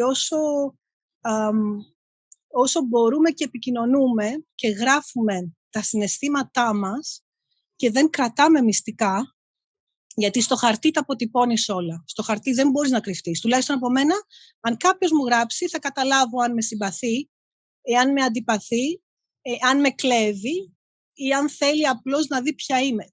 Σε αυτό που θα μου γράψει θα το καταλάβω αμέσως. Έχω πλέον εκπαιδευτεί τόσο πολύ. Και το άλλο καλό ίσως είναι ότι γράφοντας, γιατί μιλάμε τώρα από το 1994 μέχρι και χτες, εγώ γράφω. Δεν σταματάω να γράφω. Ακόμη κι αν είναι ένα μικρό στιχάκι. Γράφω. Και όσο πιο πολύ γράφεις, καλλιεργείς ένα τάλαντο. Και αν αυτό το έχεις μέσα σου, δηλαδή γεννήθηκες με αυτό, αλλά το καλλιεργείς, πλέον μπορείς να το εξωτερικεύεις εύκολα και με πολύ όμορφο τρόπο. Να το δείχνεις στον άλλον, αλλά και να το μάθεις τον άλλον. Εγώ πλέον έχω περάσει μια κατάσταση μάθησης. Θέλω να περνάω στους άλλους ότι, κοίταξε να δεις, αφού εγώ μπορώ, που είμαι σε αυτό το επίπεδο, εσύ που είσαι σε ένα άλλο επίπεδο, μπορείς ίσως και καλύτερα να το κάνεις. Και κοίταξε να δεις, εγώ δεν θέλω να το κρατήσω αυτό για μένα, θέλω να στο δώσω και εσένα. Είναι σαν να περνάς μια σκητάλη. Είσαι σε ένα αγώνα σκηταλοδρομίας και περνάς τη σκητάλη μέχρι να φτάσει στον προορισμό της. Κάτι τέτοιο έχω εγώ φανταστεί με την ποίηση. Γι' αυτό κιόλας αποκαλώ πλέον τον εαυτό μου γεφυροποιήτρια. Δηλαδή δεν θέλω απλώς να μου το δώσει κάποιος το ποίημα να το διαβάσω, γιατί μερικές φορές μου το στέλνουν και μου λένε θέλω απλώς να μου πεις την άποψή σου. Σ' αρέσει, πώς το βρίσκεις? Και εγώ του λέω ή της λέω, αυτό είναι πάρα πολύ ωραίο, να μην μείνει εδώ, να κάνουμε κάτι άλλο. Και έχουμε κάνει και βιντεοποίηση. Δηλαδή, φαντάζομαι ότι κάποιος, έχω γράψει ένα ποίημα για το φως, έχει μεταφραστεί σε 7 γλώσσες και το πήρε ένας άνθρωπος και μας το έκανε βίντεο. Δηλαδή, υπάρχουν τέτοια παντρέματα, θα έλεγα, στην ποίηση. Πάρα πολύ ωραίο αυτό. Πάρα πολύ ωραίο. Ναι, είναι πολύ ωραίο. Πολύ ωραίο. Πολύ αξιόλογη η δουλειά που κάνεις, γιατί οι αναγνώστες με την ποίηση δεν τα πάνε και τόσο καλά. Γιατί πιστεύω ότι είναι και λίγο δυσνόητη. Ξέρεις γιατί? Γιατί σου λένε άμα δεν γράφεις όπως ο Καβάφης, δεν είσαι ποιητής. Αν δεν γράφεις όπως ο Σεφέρης, δεν είσαι ποιήτρια. Αν δεν γράφεις όπως η Δημουλά, δεν είσαι ποιητής. Αν δεν γράφεις όπως η Σαπφό, εντάξει, ωραία. Αλλά ξαναλέω πάλι, εγώ ποιώ, δημιουργός και έχω το δικαίωμα να γράφω. Όλοι έχουμε το δικαίωμα να γράψουμε. Από τη στιγμή όμως που δεν σε προσβάλλω ως άνθρωπο, ως υπόσταση, εγώ γράφω γιατί πιστεύω σε σένα και θέλω εσύ και ο άλλος να γίνετε καλύτεροι. Και σου δείχνω αυτή την εμπειρία που έχω, αυτή την όποια εμπειρία έχω, όπου εγώ θέλω να σε βάλω σε ένα θρόνο, στο περνάω μέσα από την ποίηση. Ποτέ δεν θα προσβάλλω κάποιον, ποτέ δεν θα του πω τι είναι αυτά που γράφεις, γιατί δεν είμαι εδώ να κάνω αυτό, δεν είμαι κριτής. Δεύτερον, ποτέ δεν θα μεταφράσω κάποιον, δεν είμαι μεταφράστρια. Θα ρωτήσω εάν μπορώ να κάνω απόδοση του έργου του στα ελληνικά, θα του το ξαναστείλω, ώστε να το δει αυτός με αυτόν που θα το δει, γιατί ο κάθε λογοτέχνης στο εξωτερικό είναι αυτό που μου αρέσει, που σέβομαι, δεν είναι μόνος του. Και βλέπω στην Ελλάδα ότι είμαστε μόνοι μας. Και εξηγούμε. Ναι, ιστορία. Ναι, εξηγούμε. Για να με αποδεχτούν στην Ελλάδα, έπρεπε να περάσω μέσω του Μεξικό, μέσω της Κίνας, μέσω της Ινδίας, του Βιετνάμ, της Κορέας, για να αποδεχτούν στην Ελλάδα ότι εγώ τέλος πάντων γράφω παραμύθια. Ποιήτρια ακόμη δεν με έχουν αποδεχτεί, γιατί γίνονται κάθε χρόνο φεστιβάλ ποίησης εδώ στην Πάτρα, τώρα ξεκινήσανε και στη Λευκοσία, καλούν γνωστούς μου φίλους μου, γιατί μου στέλνουν, μου λένε κοίτα Εύα τι κάνουμε, είμαστε πάρα πολύ χαρούμενοι, θα είμαστε στην Ελλάδα και μου το στέλνουν επειδή χαίρονται και νομίζουν ότι θα με δούνε και τους λέω δεν με έχουν καλέσει και μου λένε μα γιατί και τους λέω ρωτήστε τους υπεύθυνους, αυτός είναι διάλογος και να σου πω την αλήθεια δεν θέλω κιόλας να με καλέσουν, να με καλέσουν, δεν με πειράζει. Εγώ αυτό που θέλω να κάνω το έχω κάνει και οι άνθρωποι, οι Έλληνες τέλος πάντων που θέλουν να με βρουν, με έχουν βρει. Αυτοί οι άνθρωποι που θέλουν να με βρουν και θέλουν να ακολουθήσουν ή θέλουν να μπουν σε αυτή την οικογένεια της ποίησης ή στο λαβύρινθο της ποίησης της Εύας, με έχουν βρει. Ξέρουν ποια είμαι, με βρίσκουν, θα μου πούνε το παράπονό τους, θα μου πούνε έχω αυτά τα ποίηματα, εάν μπορέσω θα τα στείλω, εάν δεν μπορέσω θα τα στείλω στην Ελλάδα και θα τους πω ορίστε παιδιά το email, ορίστε ποιος είναι, ορίστε το story witch, ορίστε ο κύριος, ορίστε η κυρία, στείλτε τα. Δηλαδή, η γνώση πρέπει να μοιράζεται. Η γνώση δεν ανήκει σε κανέναν.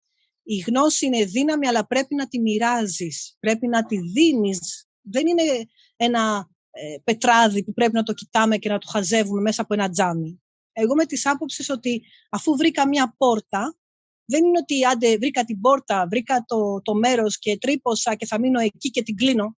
Εγώ έχω ανοίξει πόρτες και ζητάω από όλους, ειδικά από τους ανθρώπους που μέσα σε εισαγωγικά μου έχουν κλέψει ιδέες και συνεργάτες, τους ζητάω επίσης να με σεβαστούν ως δημιουργό και να ανοίξουν τις πόρτες. Γιατί κάναν ό,τι κάνανε, κλείσαν τις πόρτες.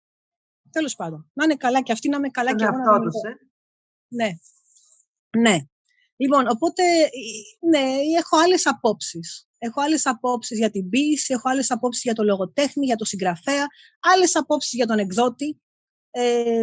Εγώ έχω βρει και εκδίδω. Γράφω στο Facebook, γράφω σε κάποια περιοδικά στο εξωτερικό.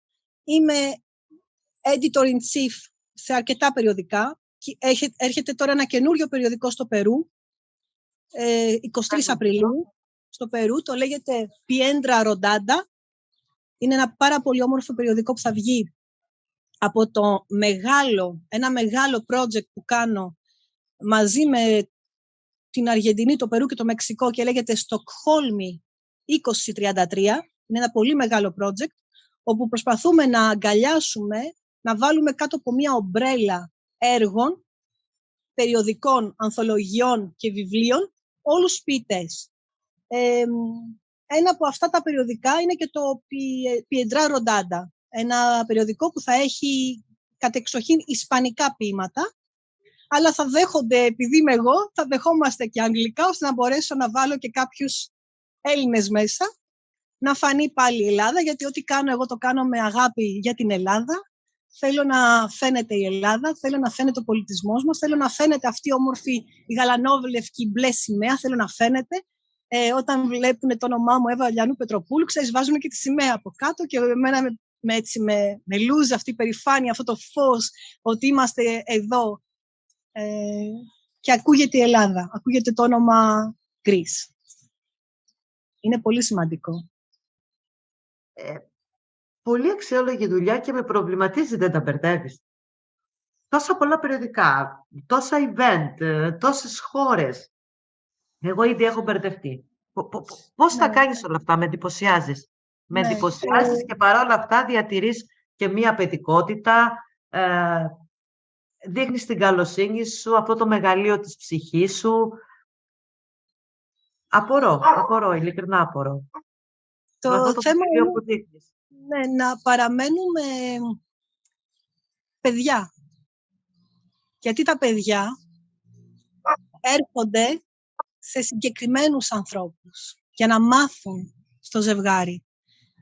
Εγώ είμαι λίγο της φιλοσοφίας του Γκιμπράν, που λέει ότι τα παιδιά δεν μας ανήκουν. Τα παιδιά έρχονται για να μας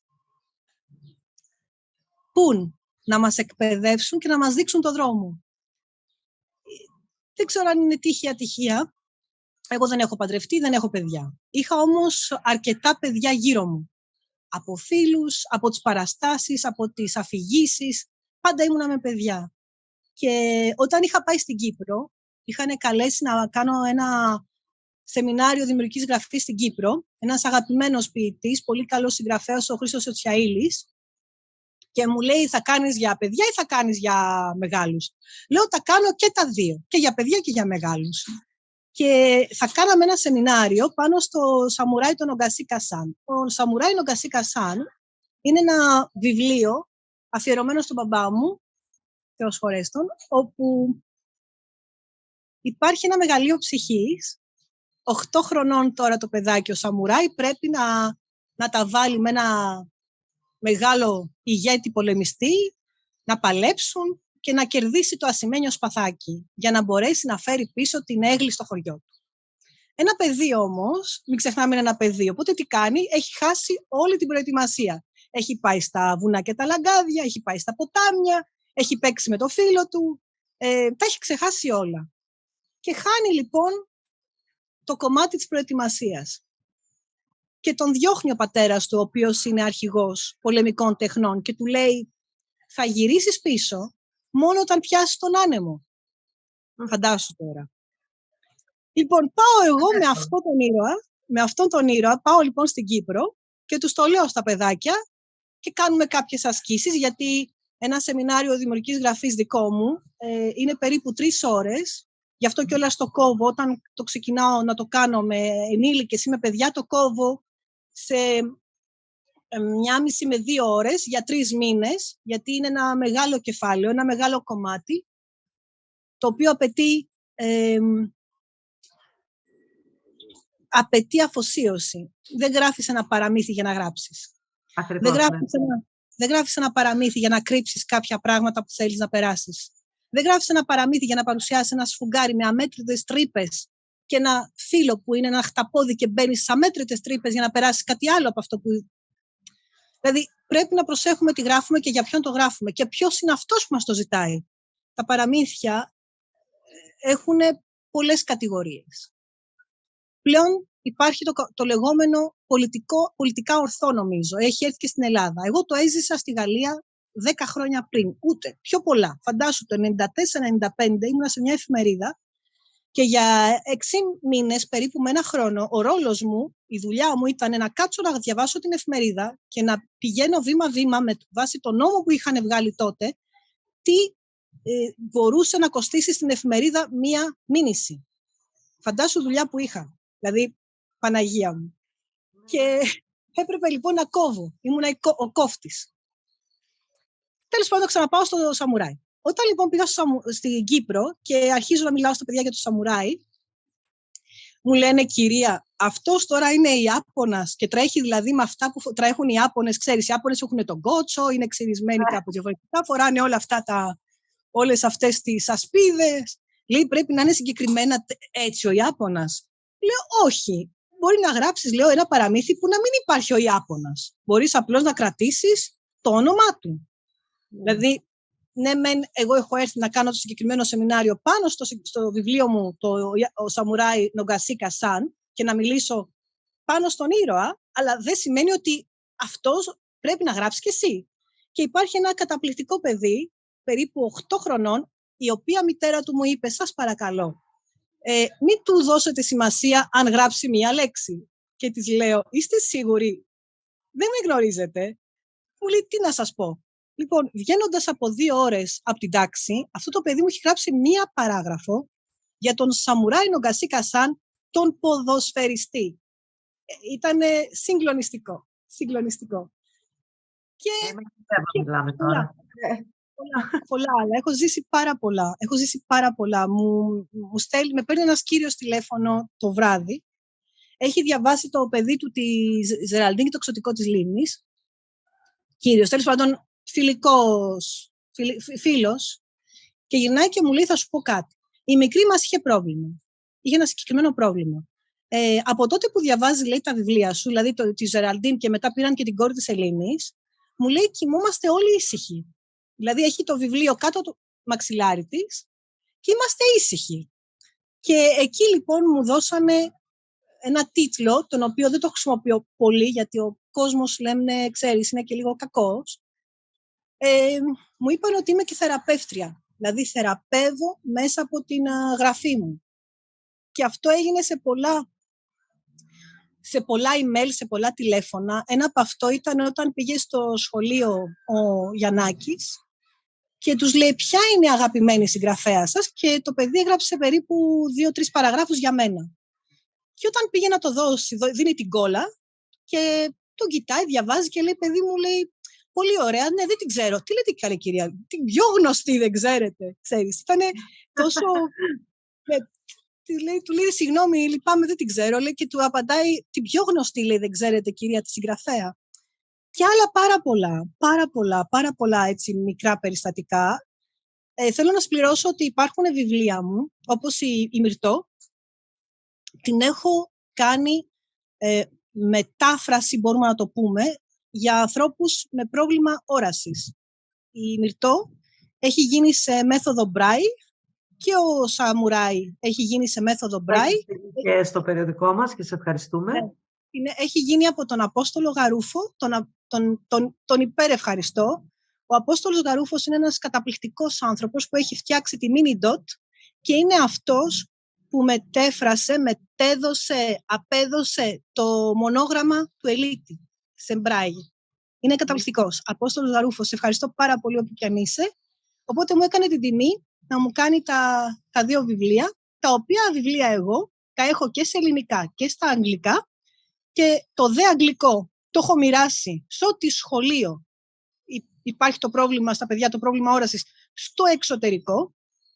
Το έχουν πάρει από τη Νέα Υόρκη, το έχουν πάρει στην Αγγλία, το έχουν ζητήσει και στην Ινδία, τα στέλνω με ηλεκτρονική μορφή, ναι, και στην Ελλάδα δυστυχώς περιμένω ακόμη μία έγκριση, έναν άνθρωπο να μου πει ένα OK, να στείλω ένα email.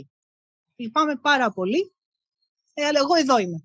Τώρα σας το έδωσα και εσάς. Δεν θέλω να σχολιάσω για τη χώρα μας. Ναι, είναι μια πάρα πολύ όμορφη χώρα. Πολύ όμορφη χώρα. Επωνεμένη ιστορία πάνω στη λογοτεχνία. Ναι.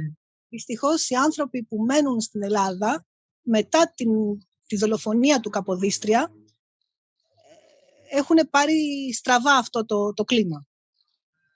Εγώ είμαι ένας άνθρωπος, το λέω πολύ, μου αρέσει η αλήθεια, δεν φοβάμαι, τα λέω με το πρόσωπό μου, εδώ είμαι.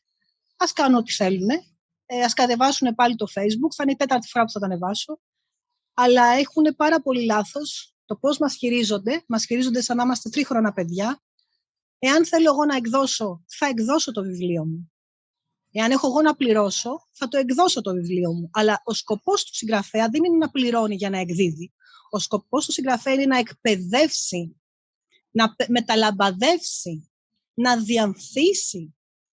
Πώς λοιπόν θα υπάρξει μετά την Κική Δημουλά, μετά τη Ζορ Σαρή, μετά όλους αυτούς, πώς θα υπάρξει μια Πετροπούλου, μια Φοφό, ένας Δημήτρης, ένας Ανδρέας, ένας Αντώνης, μια Μαρία, αν δεν μας βοηθήσει η πολιτεία στο να το πράξουμε, αν η πολιτεία συνεχίζει να έχει τα ίδια στερεότυπα για συγκεκριμένους λόγους και σκοπούς. Εγώ είμαι στο εξωτερικό, μένοντας στην Ελλάδα, αλλά το όνομά μου ακούγεται στο εξωτερικό και έχω πλέον αυτή τη δύναμη να φαίνεται το γραπτό μου χωρίς να πληρώσω ευρώ. Γιατί να πρέπει να πληρώνω ευρώ για να μπορέσω να δείξω τη δουλειά μου, ή γιατί να στέλνω τη δουλειά μου, να στέλνω την ιδέα μου και να μην μου απαντάει ποτέ κανείς. Και να βλέπω την ιδέα μου μισή, όχι ολόκληρη, να την έχει κάποιος εκδοτικός οίκος με κάτι άλλο. Γιατί να υπάρχουν οι συγγραφείς φαντάσματα και να γράφει άλλος και να εμφανίζεται άλλος. Γιατί να έχουμε ανθρώπους που κάνουν copy-paste ολόκληρο το Άρλεκιν και να τους παρουσιάζουμε ως καλύτερους συγγραφείς στον κόσμο. Ποιος ο λόγος? Οπότε, αυτή τη στιγμή, ναι. Είναι η εμπορική. Θα περιμένω έναν καλό εκδότη, έναν άγιο άνθρωπο. Πρέπει να ελπίζει ο άνθρωπος, θα έρθει κάποια στιγμή. Αυτό, ελπίζω κι εγώ. Μια διαφορετική προσέγγιση. Προσέγγιση είναι και νοοτροπία και δράσεις και απ' όλα. Να μην βγαίνει το βιβλίο και την πατάτα και να μου λέει, πες μου, θα αγόραζες το βιβλίο ή την πατάτα? Έτσι λένε. Ναι. Καμία σχέση, κύριε. Το ένα είναι προς τροφήν κατάποση και το άλλο είναι προς τροφήν εγκεφάλου. Δηλαδή, ναι. Στην Ελλάδα πρέπει να πληρώσεις, να γράψεις το έργο, να πληρώσεις και να πάει να το διαφημίζεις κιόλας. Να το διαφημίσεις, να το διανύμεις, να το αγοράσεις για να μην γίνει πολτός, γιατί ο εκδότη το έχει βρει. Θα το αγοράσεις, θα το πουλήσεις, θα το διαφημίσεις, θα το διανύμεις και για να μην γίνει πολτός θα το αγοράσεις ξανά στη μισή τιμή. Αλλά αυτός δεν χάνει, γιατί αυτός έχει πάρει τα χρήματα. Δηλαδή, αυτό που γίνεται στην Ελλάδα εδώ και 10 χρόνια είναι εξευτελιστικό. Δηλαδή, έχεις να κάνεις με ανθρώπους, τι να σου πω. Εγώ δεν βγάζω στην Ελλάδα, έχω σταματήσει να εκδίδω στην Ελλάδα, γιατί μετά από λίγο είχα φτάσει σε ένα σημείο που ή θα πλήρωνα τη ΔΕΗ ή θα έβγαζα βιβλίο. Τώρα πλέον δεν μπορώ να πληρώσω ούτε τη ΔΕΗ. Τη ΔΕΗ κανείς δεν μπορεί να την πληρώσει πλέον. Είναι άλλη πονεμένη ιστορία και αυτή. δόξα τω Θεώ, λέω, που υπάρχει ένα Μεξικό, υπάρχει μια Κίνα, νομίζω εκεί είναι σε δις. Μιλάμε για δις. Δηλαδή, όταν βγήκε το φεστιβάλ, όταν ήμουν στο φεστιβάλ της Κίνας, την τρίτη χρονιά, ήμουνα μέσα στους 30 ποιητές που πήραν το βραβείο του καλύτερου ποιητή. Ήμασταν 100 χώρες και εγώ ήμουν μέσα στους 30 και έφερα τέτοιο βραβείο. Έχω φέρει τέτοια βραβεία στην Ελλάδα που θα έπρεπε τουλάχιστον ένας άνθρωπος που ασχολείται με αυτά τα media να πει: πάρε ρε παιδί μου την Πετροπούλου να δούμε τι κάνει αυτή η κοπέλα. Μόνο για τη Μυρτώ με πήρανε τότε, μόνο για τη Μυρτώ, και πάλι θέλαν να μιλήσουν με τη Μυρτώ. Και τους λέω: αν θέλετε να μιλήσετε με τη Μυρτώ, πρέπει να μιλήσετε με τη μαμά της. Εγώ δεν έχω σχέση με τη Μυρτώ. Εγώ έγραψα ένα βιβλίο. Εθελοντικά το έγραψα. Το έδωσα, το δώρισα, είναι περιουσιακό του στοιχείο. Το έφτιαξα, το έκανα, τους το έδωσα. Εάν θέλετε να μιλήσετε γι' αυτό με τη μαμά της. Εγώ θα σας πω για το βιβλίο. Τι λέει το βιβλίο, ποια είναι η Αμαζόνα, πώς μου ήρθε εμένα η έμπνευση. Αυτά να σας πω.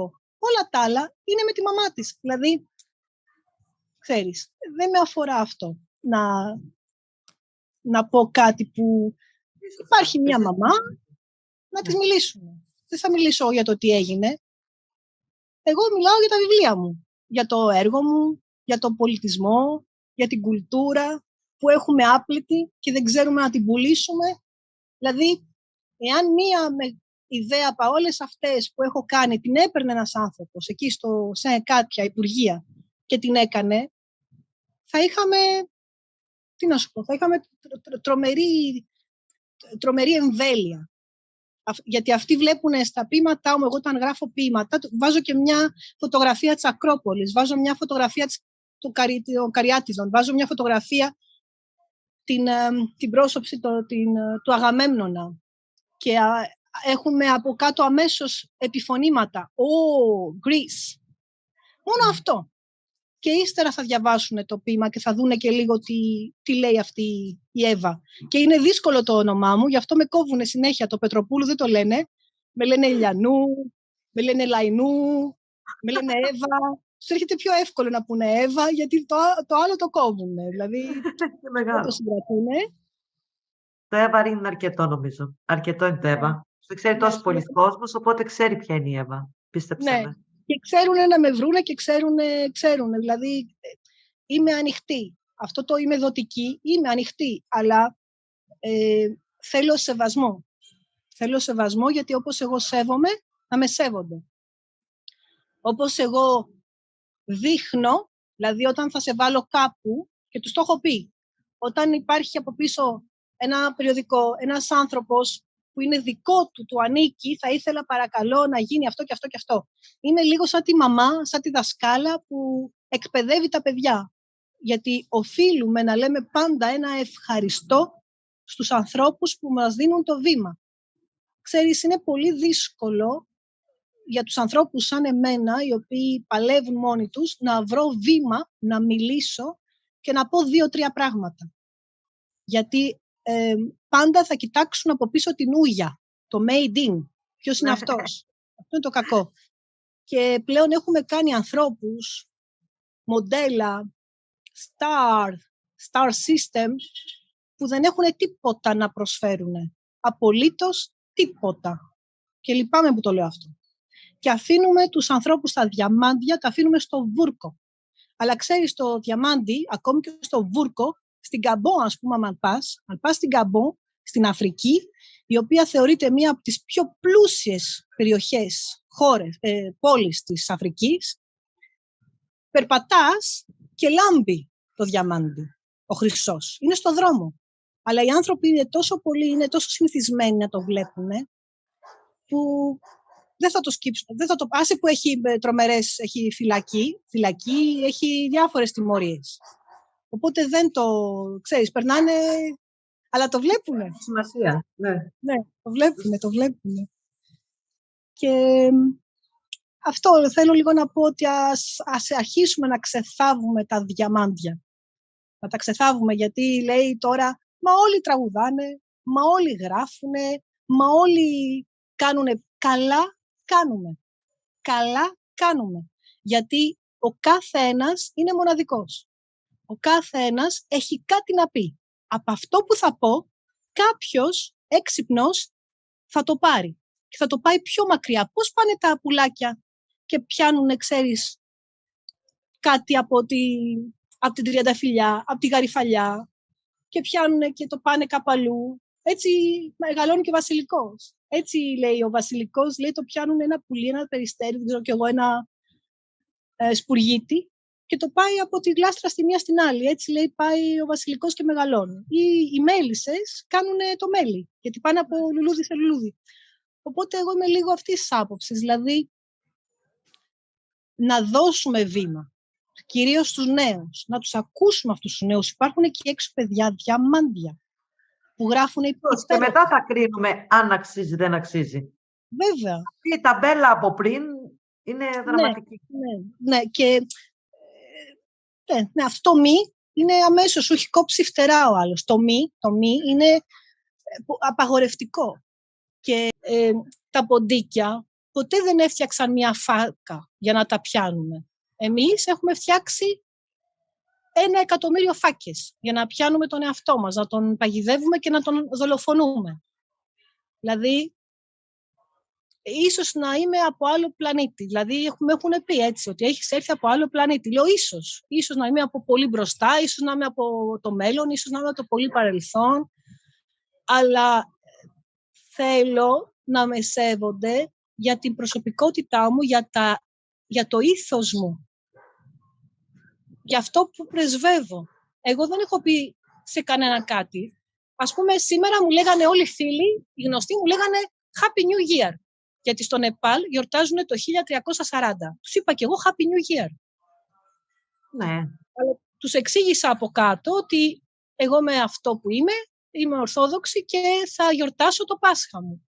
Και έχω πει και στους φίλους μας, τους καθολικούς, τους έχω πει και καλό Πάσχα. Και έχω πει και Ραμαντάν Καρίμ, γιατί είμαστε μέσα στο Ραμαζάνι μέχρι 20 Απριλίου. Τυχαίνει να είναι όλες οι γιορτές μαζί, τέλος πάντων. Δεν έχω πει κάτι εναντίον κανενός. Τους σέβομαι όλους και τους σέβομαι και τους τιμάω και ψάχνω να βρω σύμβολα ακριβώς όπως είναι τα δικά τους, γιατί τρώνε συγκεκριμένες ώρες, τρώνε συγκεκριμένα πράγματα, ώστε οι ευχές μου είναι με συγκεκριμένο συμβολισμό. Οπότε όπως είμαι εγώ με αυτούς, είναι αντίστοιχα και αυτοί. Και μου λένε καλό Πάσχα, θα μου πούνε καλή Ανάσταση, ακόμη κι αν είναι τελείως εκτός πραγματικότητας για αυτούς. Γιατί αυτό συμβαίνει στη δική μου, στο δικό μου κόσμο. Στο δικό μου μικρό κόσμο, γιατί ο κάθε ένας κάνει ένα μικρό κόσμο, έτσι. Στο δικό μου μικρό κόσμο, λοιπόν, θέλω να με σέβεσαι. Όπως σε σέβομαι και εγώ. Όπως εγώ δημιουργώ μια γέφυρα και θα έρθει ο κύριος από τον Μπαγκλαντές να στείλει το ποίημα του και να μου πει «Εύα, κάνε αυτό», θα ήθελα και εγώ να του πω κάποια στιγμή «Μπορώ να στείλω και εγώ το ποίημα μου», γιατί εγώ πάντα λέω «May I, μπορώ, can I, μπορώ». Ποτέ δεν είχα ποτέ απέτηση, ποτέ δεν ζήτησα. Όλα έρχονται και γι' αυτό σου λέω ότι αυτή η ζωτική ενέργεια που είναι το πέμπτο στοιχείο, το πέμπτο μυστικό, το βασικό στοιχείο μας, που είναι θεόσταλτο, εγώ το λέω Άγιο Πνεύμα. Κάποιος άλλος θα το πει Γκουρού, κάποιος άλλος θα το πει Μαχαμαντού, κάποιος άλλος θα το πει Κατμαντού, δεν ξέρω και εγώ τι. Αυτό είναι που μας δίνει από μέσα μας τη ζωή. Θέλουμε να ζήσουμε, να δημιουργήσουμε, να αφήσουμε κάτι. Γι' αυτό και οι αρχαίοι μόν πρόγονοι, εποχή Νεάτερνταλ, φτιάχνανε στις σπηλιές, ξέρεις, φτιάχνανε ζώα, φτιάχνανε διάφορα, ζωγραφίζανε και ξέραμε εμείς ότι πριν εκατομμύρια χρόνια υπήρχε αυτό εκεί. Το ανακαλύπταμε. Οπότε και εγώ κάποια στιγμή λέω ίσως μετά να με ανακαλύψουν, να βρούνε κάτι. Δεν ξέρω και εγώ τι, ποιος ξέρει, τι, πού. Μα μετά. Ναι, πιο μετά, αλλά σίγουρα θέλω να εμπνεύσω. Εμένα με ενδιαφέρει να εμπνέω τον κόσμο. Νομίζω ότι το κάνεις ήδη. Ναι, αυτό με ενδιαφέρει, να εμπνέω τον κόσμο και να μην φοβάται, να μην φοβόμαστε. Ο φόβος είναι το χειρότερο πράγμα, να μην φοβόμαστε. Τέλεια, Εύα μου. Νομίζω ότι εδώ θα πρέπει να κλείσουμε. Θέλω να πω στους ακροατές μας ότι τους συναδέλφους ποιητές ότι μπορούν να απευθυνθούν σε σένα, έτσι, αν χρειάζονται κάτι, Θα τη βρείτε την Εύα και στο Facebook και παντού, είναι πολύ εύκολο. Αν θες να δώσεις κάποιο email κάτι, να πάρετε τα βιβλία της, στηρίξτε τη Μυρτώ. Μυρτώ. Αξίζει να διαβάσετε την Εύα. Και μπορώ να πω ότι μπορείτε να βρείτε και κάποια έργα της στην πλατφόρμα του περιοδικού μας storywitch.com. Ευχαριστώ πάρα πολύ, Storywitch. Ευχαριστούμε πάρα πολύ, Εύα, που αποδέχτηκες την πρόσκλησή μας. Σε ευχαριστούμε για αυτή τη μοναδική συνέντευξη που ξεδίπλωσες τον εαυτό σου και σαν άνθρωπο και σαν συγγραφέα σε εμάς και στο ευρύτερο κοινό και μπορέσαμε να παρουσιάσουμε και τα έργα σου. Είμαι ευγνώμων στο Storywitch και σε σένα, Φωφό, και εύχομαι τα καλύτερα και παραμυθοταξιδέψτε, γράψτε. Έγινε, Εύα. Με ευχαριστούμε πάρα πολύ.